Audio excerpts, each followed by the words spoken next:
In 1950, a town in northern Utah was home to a very remarkable individual.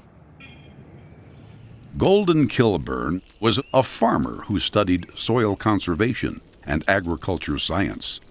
A humble man, Kilburn rarely told the tale that turned him into a legend, at least as far as one small town in northern Utah was concerned. The effects of his contribution to the small town of Uinta, Utah, would be felt for generations to come.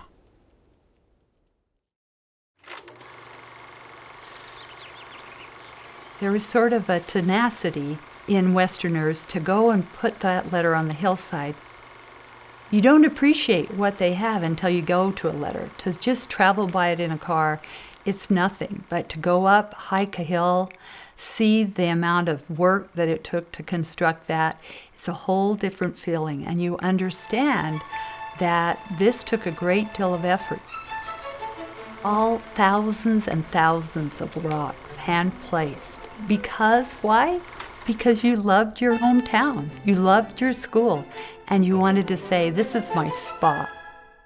When I was a young man, we used to go up and whitewash it every year. Use lime and white cement, and the whole community pitched in, arranged the rocks, made the U, and they've had that U Day celebration every year since.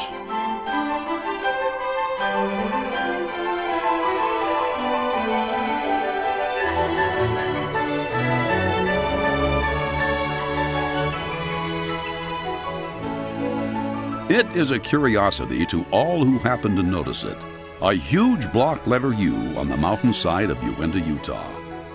Though hundreds of letters dot the hillsides of the western United States, the story behind this letter is far more dramatic than any other.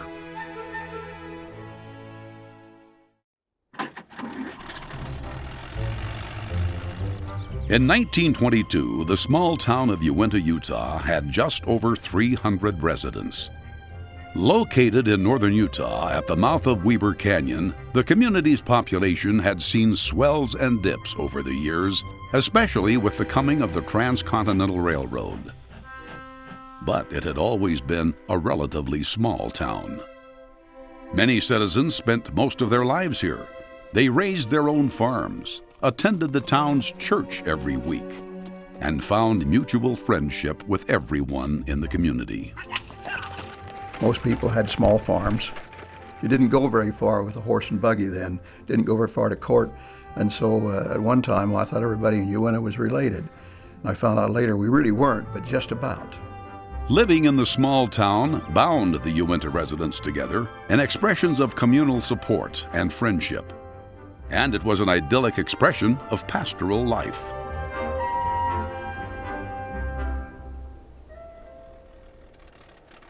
However, as peaceful as life in Uinta may have been, all of this would change one spring evening in 1922.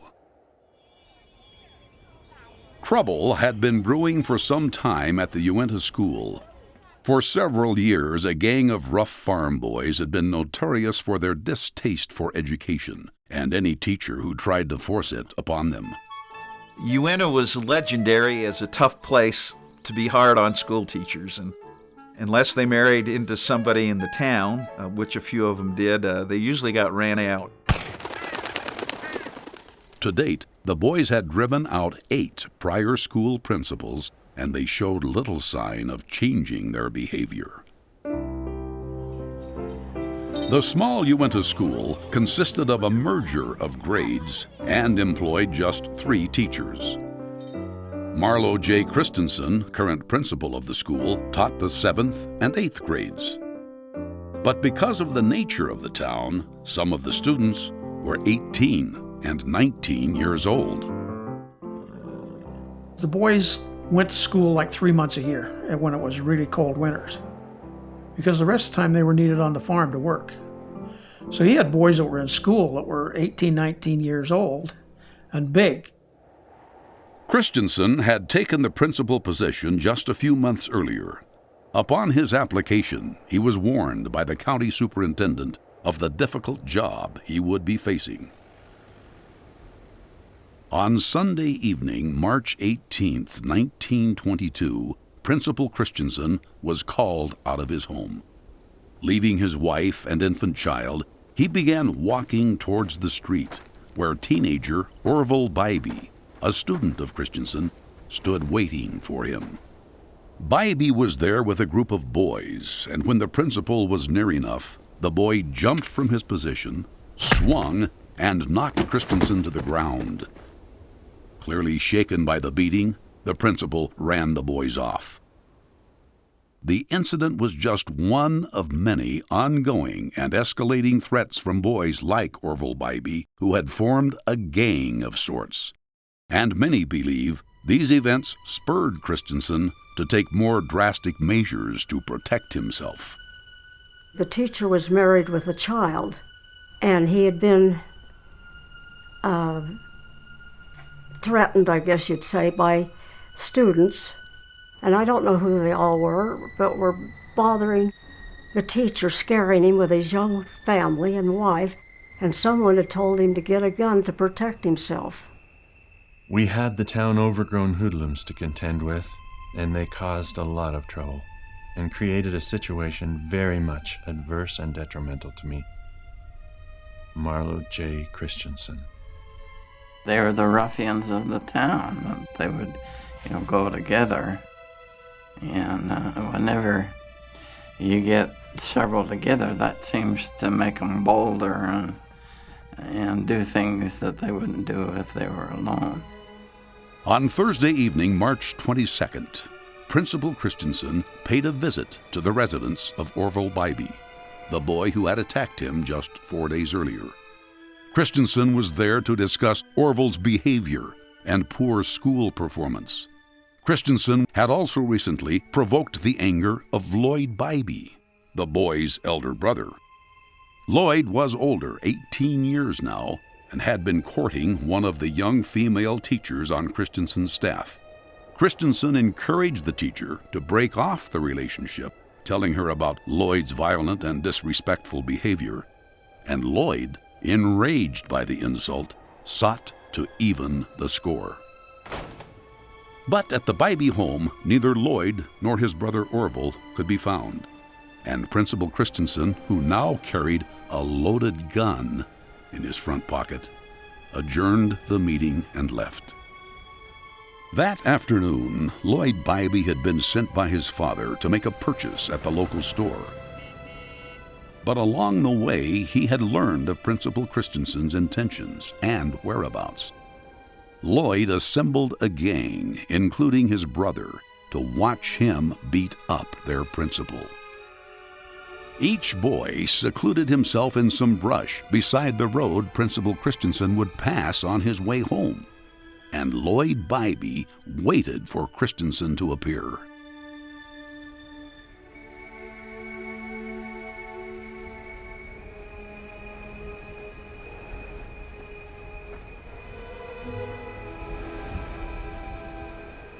As Principal Christensen rounded a corner, he spotted Lloyd Bybee walking towards him. Trying to avoid any confrontation, he moved to the opposite side of the road, but Lloyd followed and continued to march purposefully towards him. Christensen ordered him to halt, but the boy took no heed to his warning and continued pressing.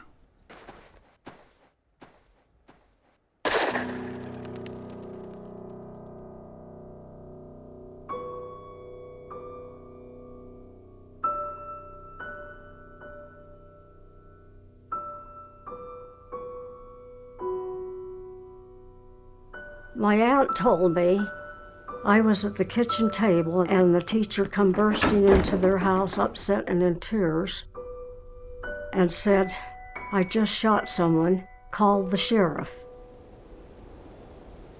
I remember when he was shot, and they brought him up and laid him on the table in our kitchen. I was probably about 7 or 8 years old. After the shooting, Christensen gave himself up. An ambulance carried Lloyd Bybee to the county hospital.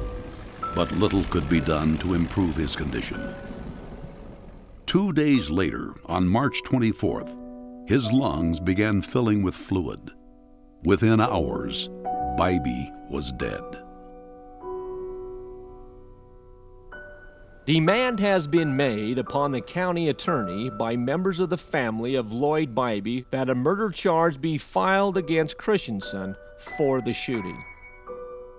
Ogden Standard. You know, Lloyd was a nice guy, and we all liked him, and kind of put the town in a bad way, and I think everybody in the town was pretty well upset about what happened. Grief-stricken and enraged at the death of their child, the Bybee family and friends successfully pushed to have Christensen's charges moved from voluntary manslaughter to first-degree murder. But not everyone in Uinta shared their feelings, and soon a rift began to form in the small town. Lloyd had the opportunity to back down, and he didn't. See, our mother was a school teacher, and she taught in the school before, so we sympathized with the teacher in the event.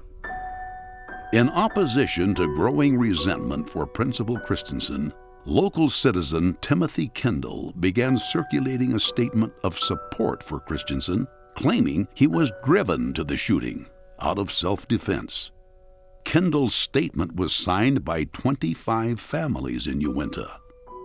It was a sign of growing discord over the shooting, and soon different versions of what had happened on the dusty road between Christensen and the boys began circulating. In a few days, Christensen was released from jail on bond, his trial set to begin several weeks later.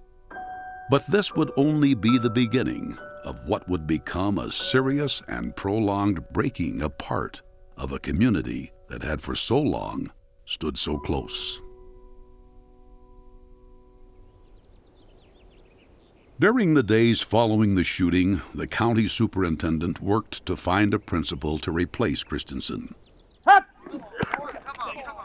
After several failed attempts, the superintendent contacted Golden Kilburn, a 26-year-old from Morgan, Utah. Kilburn had attended 1 year at Utah State Agricultural College and was known for his excellent athletic abilities. After hearing the superintendent reiterate the tragic situation of the community, Kilburn accepted the role as school principal. He had no prior teaching experience, but he was willing to take the job despite the challenges that came with it. I well remember his verbal account of his first day at the school. The students, especially the boys of the gang, were most hostile to any teacher now, and when asked not to, began to threaten and approach Golden. Maud Kilburn. When he walked in, some of them were very surly and insulting and just outright belligerent, and he could tell that they were out to run him out of town too. Unable to settle the class, Kilburn walked to the only door in the schoolroom, locked it, pocketed the key, and turned and faced the class. "All right," he said. "If it's a fight you want, fine. I'll take you on one at a time, or all of you at once." The students were stunned at Kilburn's boldness and willingness to stand up to their threats. For a moment, no one moved, except for one. With the encouragement of his peers, the biggest boy in the class stepped forward, put his fists in fighting position, and was determined to settle the debt.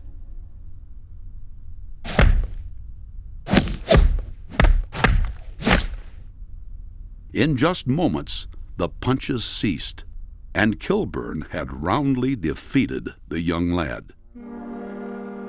He may have neglected to tell the class that he was a Navy boxer, his ship's best. It did not last very long, and he had no volunteers after the first one. The trouncing more than quieted the class. Looking dead serious, he told them that not one word by way of tattle or information should be given to anyone outside that classroom.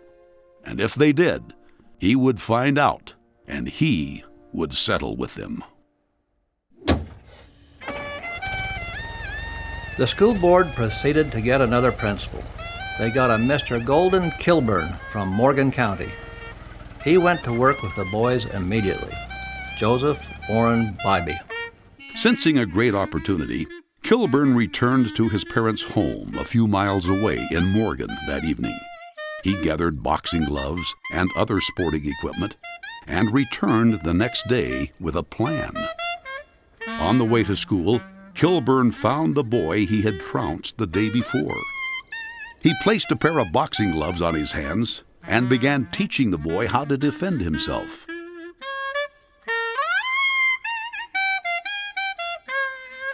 Naturally, the boy loved it, and he and his friends immediately took an interest in Kilburn's new school curriculum.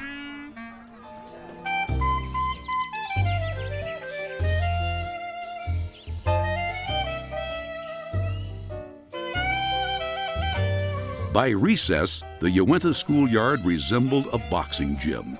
Kilburn was teaching jabs, punches, and had organized larger groups of children into baseball teams. Teacher had to be more than just a teacher back then. He had to have control, which was very difficult. The students respected him because he was a pretty tough character. He was the type of person that got the students whipped into line, and they respected Golden Kilburn. Well, there's no question. To take on a Kilburn, every one of them could handle themselves in a fight. Soon, the energy of the boys was turned to sports like boxing, baseball, and football.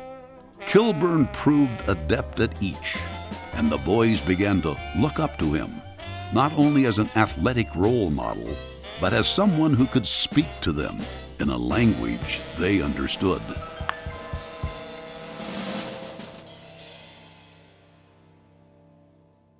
Golden Kilburn had grown up in Morgan, Utah, a small community just 20 miles east of Uinta. A graduate of Morgan High School, he attended a year at Utah State Agricultural College, but had recently been forced to postpone his education due to a lack of funds. Though he had no prior teaching experience at the time of his appointment at the Uinta school, Kilburn's own life experiences had molded him into a caring individual. He went away to World War I. We're talking about now somebody who's 27 years old, had a fair amount of experience in life, has seen people die on subchasers in the mid-Atlantic. Perfectly hideous situations. So I think some of the things Golden saw in that experience matured him to be a very great human being. Over the next few weeks, Kilburn made a great effort to work with the boys of the Uinta school. He involved them in the Boy Scouts and encouraged them to live up to the program's ideals. But despite his efforts, the problems in Uinta were far from over. Tensions still permeated the small town as Christensen's trial approached. The courtroom was crowded with spectators, every seat being taken. Interested persons crowded all available floor space, and seated behind the defendant was Mrs. Christensen with her baby, and grouped around her were a number of her friends and relatives. Present also were numerous relatives and the parents of Lloyd Bybee. Ogden Standard. Marlowe J. Christensen's trial convened on June 29th. By now, the charges against him had been elevated to first-degree murder, and conviction could mean death. 5 days of testimonies from local citizens and friends of Lloyd Bybee followed. Christensen commanded him to halt right where you are. Lloyd kept on going toward Christensen, who then put his hand into his hip pocket. He called to Lloyd to halt, and when about 6 feet away, Christensen fired, and Lloyd sank to the ground. I rushed to his side and lifted him up. Rusty Penman. On July 3rd, and after hours of testimony alleging that Marlo Christensen had absolutely no justification to shoot and kill Lloyd Bybee, the prosecution rested. 2 days later, the court reconvened to hear the jury's decision. Many from the Uinta community were in attendance, including members of the Bybee family, and Christensen's wife, who wheeled a baby carriage into the courtroom that morning, carrying their infant child.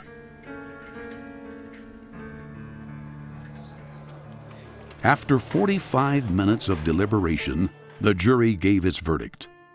Marlo J. Christensen was declared not guilty on the first ballot. A wave of applause broke out among the spectators, and Christensen's wife broke down in tears. A free man, Christensen and his family left Uinta shortly thereafter, never to return.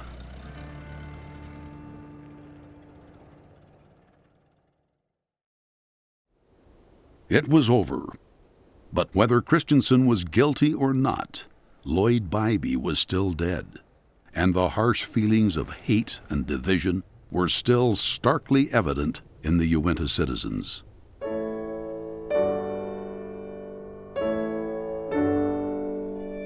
You know, these things don't go away in just a matter of a couple of years or a few years.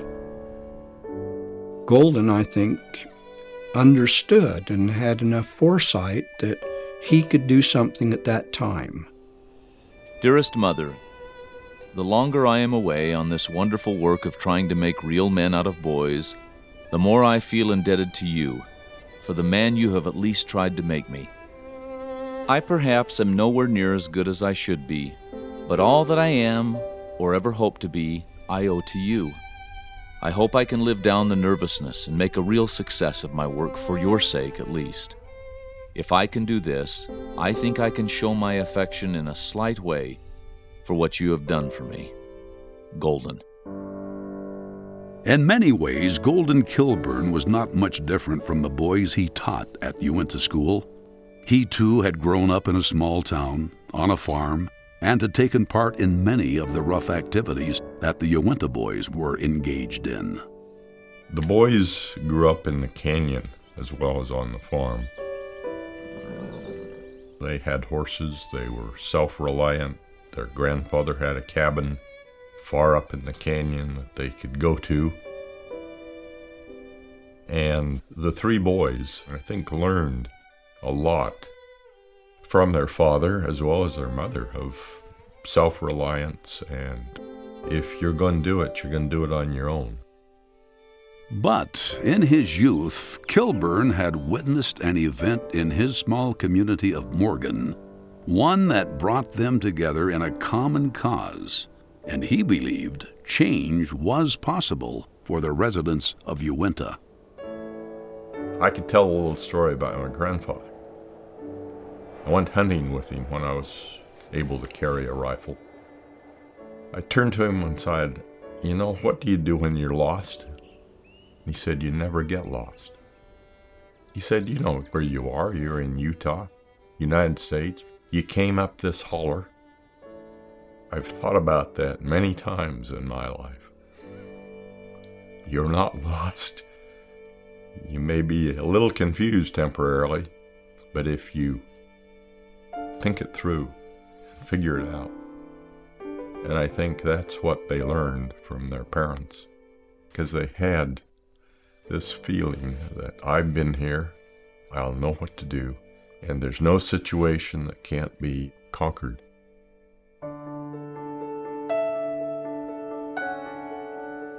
But I think any one of us can make a change in people by our attitude and actions and the way we treat people and what we do, and he was a great one for that.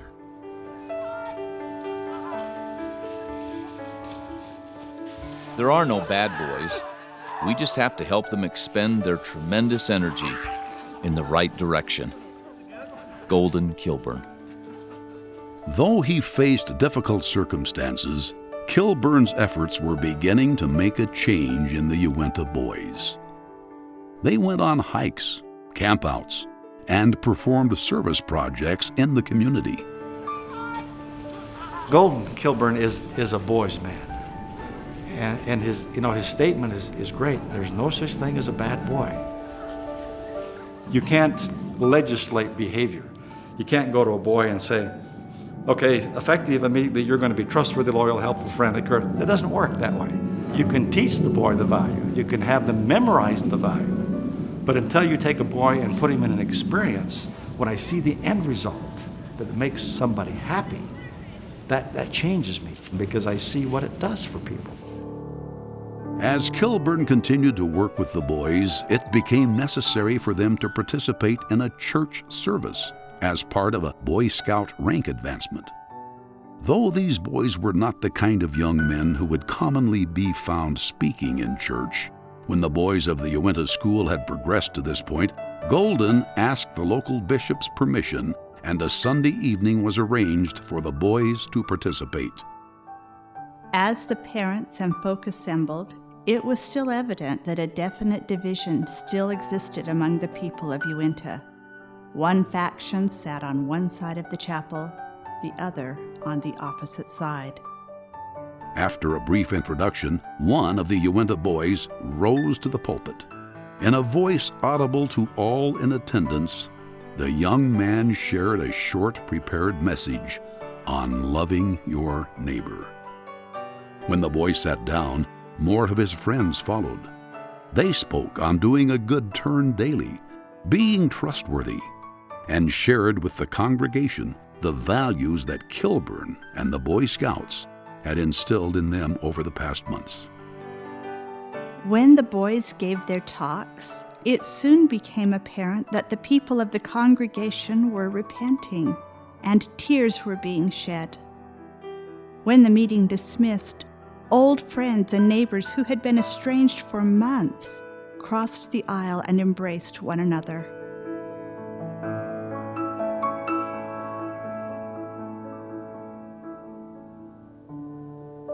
Bitter enemies became friends once more.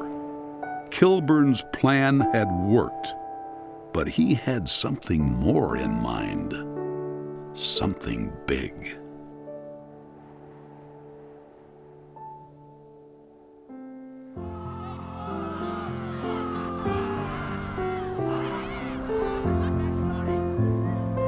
It was always a joy to be with him, because there was a total acceptance on his part of whoever he was with. And underneath all that was his genuine love of people. Golden believed in students. He was there to help them, and not to be their adversary, but to be a part of them. Everybody liked him, and I think everybody loved him, not disliked him.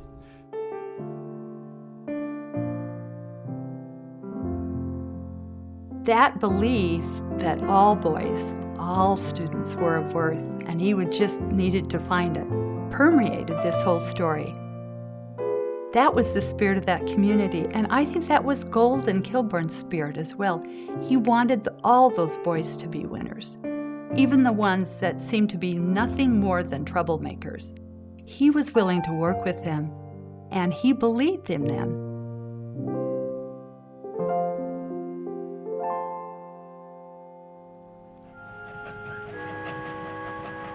Kilburn had brought about a remarkable change. His work had reunited the bitterly divided community and altered the lives of the Uinta boys.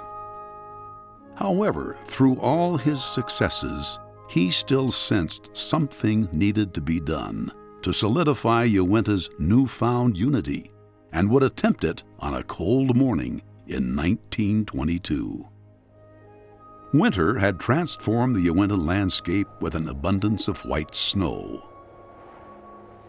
Through the stillness, Golden Kilburn led his scout troop towards the foothills overlooking Uinta.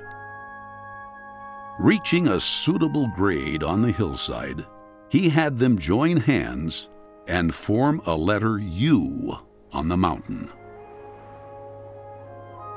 The U would not only stand for Uinta, he told the boys, but it would stand for unity. When spring arrived, the boys once again ascended the mountain.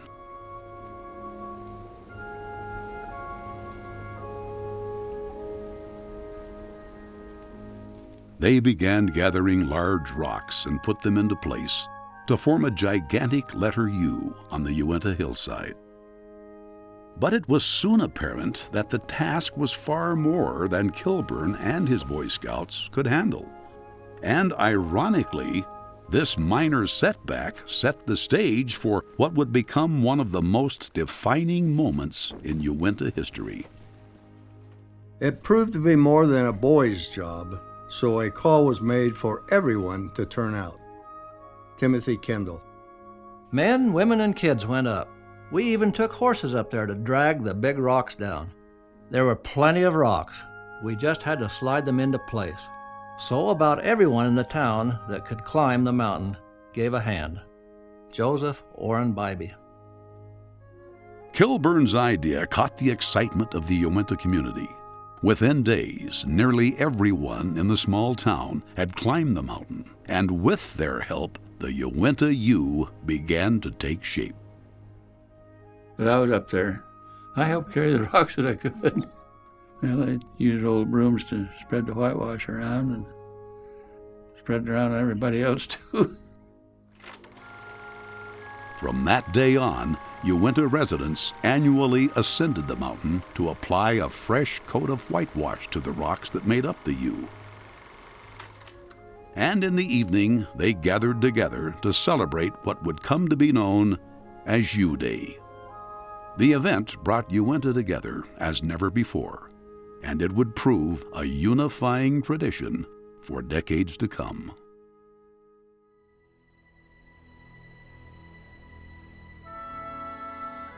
Well, a lot of people don't understand what the U is for on the mountain, but to the residents of Uinta, the letter U stands for united, to reunite the town after this tragedy that happened.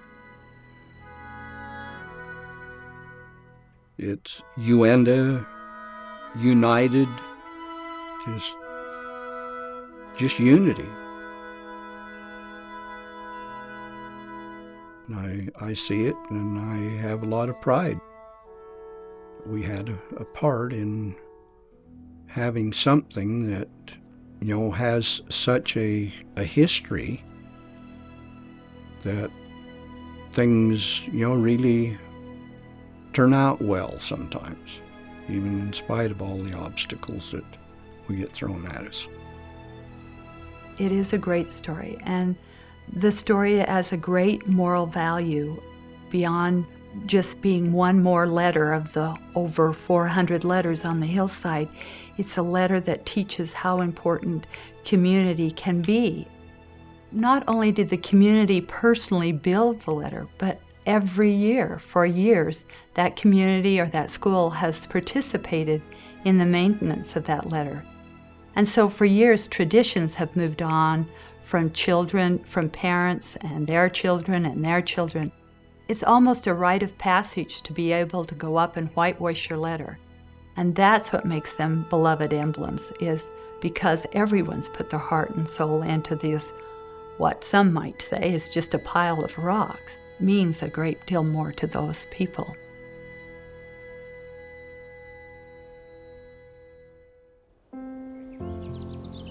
The message in you is what it was put up there for, I think. To be united, and that takes effort to do that. When I come out of the service, I went to work at 2nd Street, and I didn't have a car, and so I had to find a ride. They recommended I get a hold of a couple in North Ogden who worked at 2nd Street. And unbeknownst to me, when I contacted them and they said, yeah, we're glad to have you ride, that the woman was the sister to the Bybee boy that got shot. and we became very good friends. And my dad, when I was telling him I was riding with this couple, and he said, well, she hadn't spoken to me for years, and since I'd started riding, when she saw him, she'd speak to him. So sometimes it takes a long time, but things transpired to help us overcome them. If they want to be friends, it's really not that hard. If you want to hold grudges, which you never forgive, then you'd be ate up inside. But to be friends can be easy if you want to.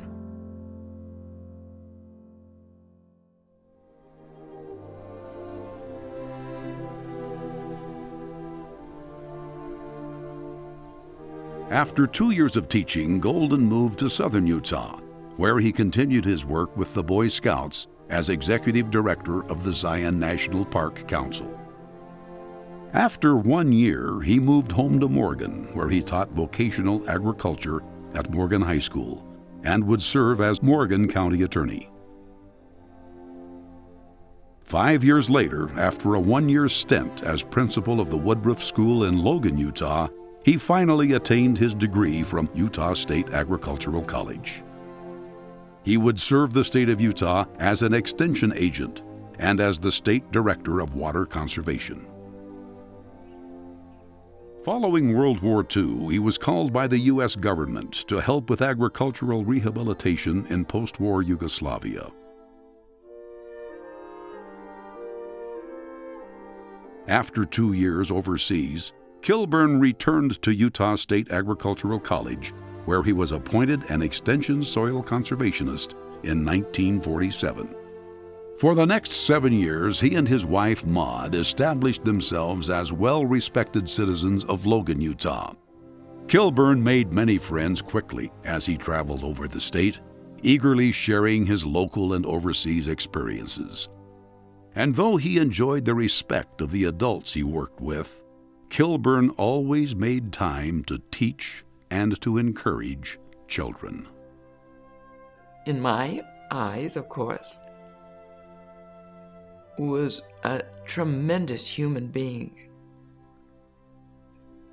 and brought that out in other people.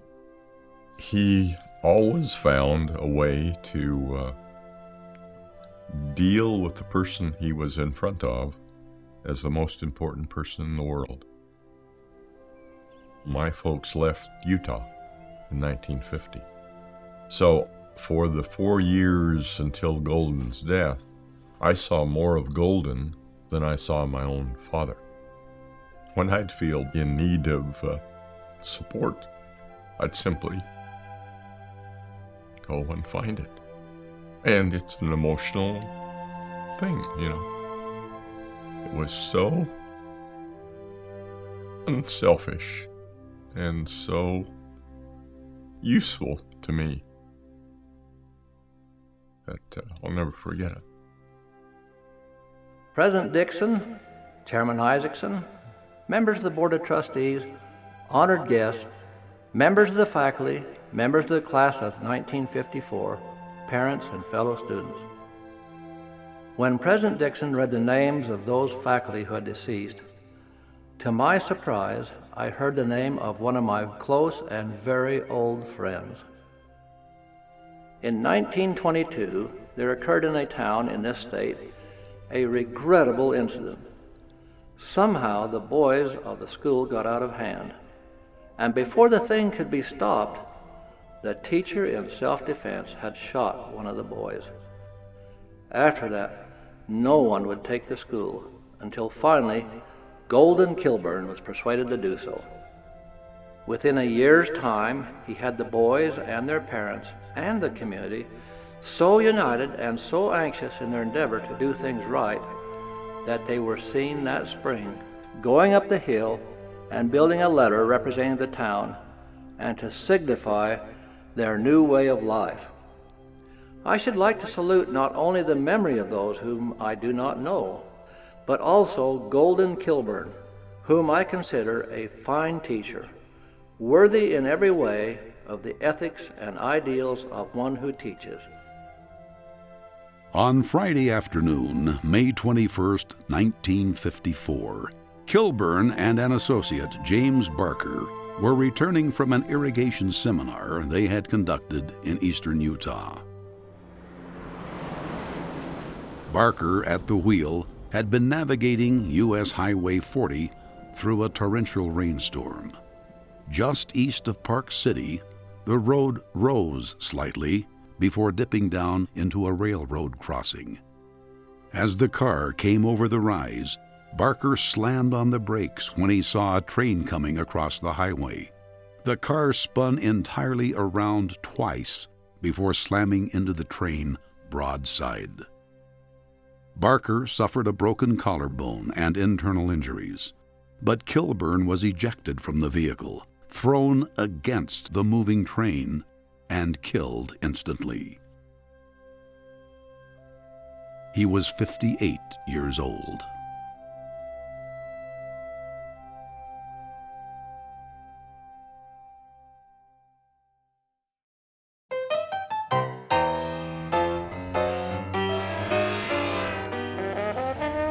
Dearest Father and Mother, it seems that after one passes 40 years, the time goes twice as fast as it ever did before. How things have changed. The small town socials began to wane. The town baseball team gave way.